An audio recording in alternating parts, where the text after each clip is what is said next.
Good morning, my dear student. Your physics class. The class continue with your previous class. First law, linear momentum, and the inertia completed. And now you see the second law of Newton's. Second law of Newton's. Before it's you know it the linear momentum. So second law of Newton's, you describe it. The second law means the rate of change of linear momentum. The rate of change of linear momentum is directly proportional to its applied force.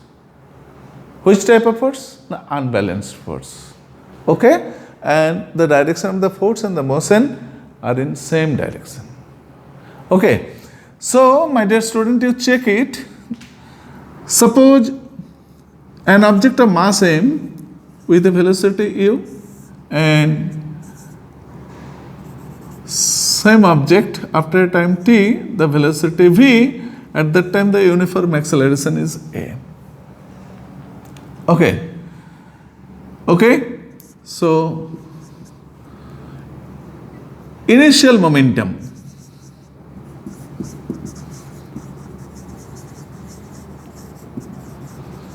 Initial linear momentum equal to p1 equal to m into u, and final momentum p2 equal to m into v. So, change in momentum after time t, change in momentum p equal to p2 minus p1 because v is more than the u. So, mv minus mu. So, rate of change of momentum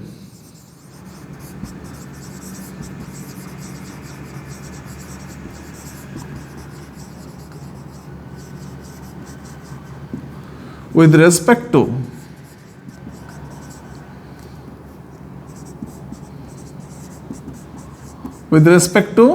time. That means del p by t. Okay. So, rate of change of linear momentum with respect to time is this. So, according to Newton's second law, the rate of change of linear momentum is directly proportional to the force. Is directly proportional to the force del p by t. So, F equal to k into m into v minus u by t. So, my dear student, you know it. V minus u by t equal to acceleration. So, m into a. Suppose m equal to 1 and a equal to 1. F equal to 1, then k equal to 1. So, F equal to m into a means force equal to mass into acceleration. Mass into acceleration. So, my dear student, you check it. Force equal to mass into acceleration. Mass into acceleration. What is the unit of force? What is the dimension of force? And how many types of unit of force? And their relation. You know it from your previous class, means class 9. The unit of force, when the unit of mass is kilogram, and unit of acceleration meter per second square, that is the unit of force is Newton.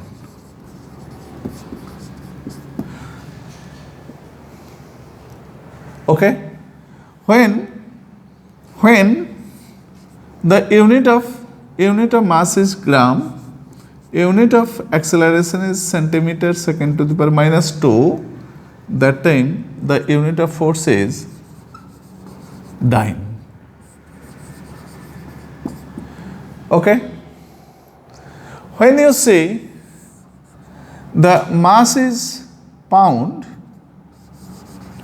and unit of mass is pound and unit of acceleration is feet per second square, that is poundal. So this for the common SI system in your book, you check it. This for the other syllabus, not the CBSE syllabus, this is the CGS system and that also the FPS system. So my dear students, you know it for your competitive exam. So Newton, Dyne and the poundal. So those are the absolute unit of force. Those are the absolute unit of force.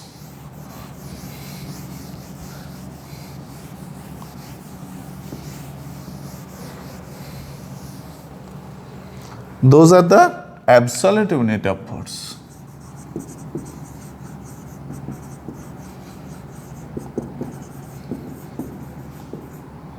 Unit of force. First is Newton,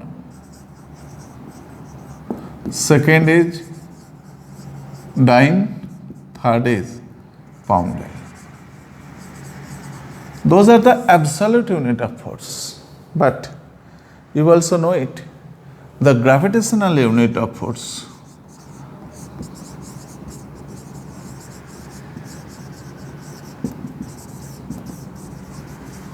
Gravitational unit of force. Gravitational unit of force, F equal to m into g. Okay, is the weight. It depends on the gravitational acceleration. So that time only we use it, the kilogram weight or kilogram force. My dear student, you check it. So gravitational unit of force is not a absolute unit of force, because gravitational unit of force depends the gravitational acceleration. It also with the change in different position from the surface of the earth. Am I clear, my dear student? So the value of the g on the earth's surface will be maximum. If you move from the earth's surface, the g will be decreased. If you try to go towards the center of the earth, the g will be decreased. So the value of g change, the value of the force also be the change. So due to this reason, it is not the absolute unit of force. So sometimes you see someone books also uses this type of units of force, that the kilogram weight or the kilogram, or you see it, someone books the weight of this, weight of the object is 10 kilogram, but it is absolutely wrong, because 10 kilogram is not the unit of weight. Weight means force.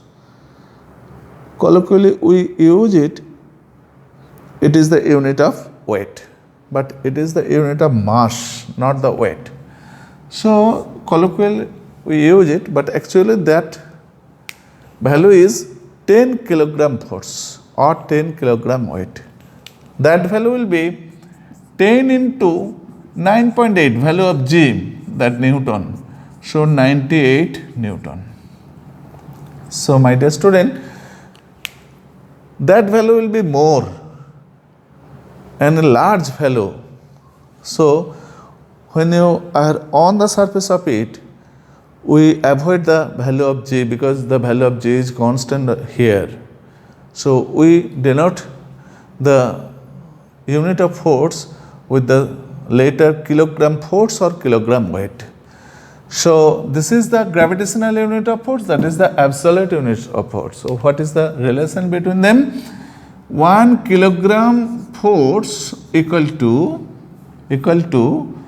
g Newton. Means if you multiply with the g, okay, if you multiply with the g, that will be the Newton. What will be the value of g? The value of g will be 9.8 Newton. Okay, my dear student, you check it. This is the absolute unit of force. This is the gravitational unit of force. That is the absolute unit of force. Those are the related in this. 1 gram force. That means 980 dyne. 980 dyne. And 1 pound force, that is equal to 32 poundal, because the value of G 9.8 meter per second square, 980 centimeter per second square, 32 feet per second square. So when you multiply with the pound, if you write it, 1 pound force equal to 32 poundal. So my dear student, you check it. What is the dimension? What is the dimension of force? The dimension of force is this. The dimension of force is this. What is the dimension of mass? The dimension of mass is m. What is the dimension of acceleration? L t to the power minus 2.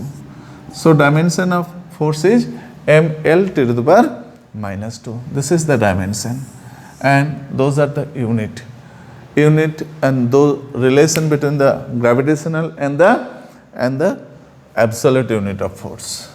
So the second law, to measurement of force equal to mass into acceleration.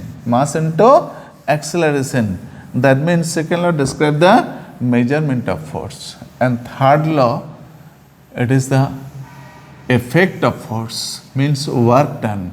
Action and reaction both are equal but in opposite direction.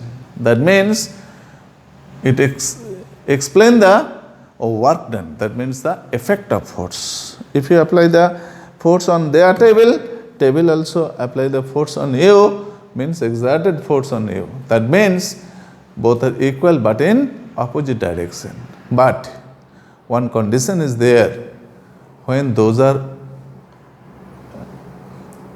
in the same, those are not in the same system. If those are in the same system, you cannot see the effect of force. Am I clear, yes or no? Suppose you consider it.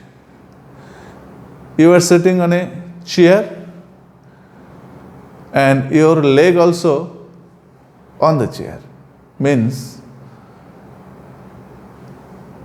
that time, if you apply the force on the chair will not be lift.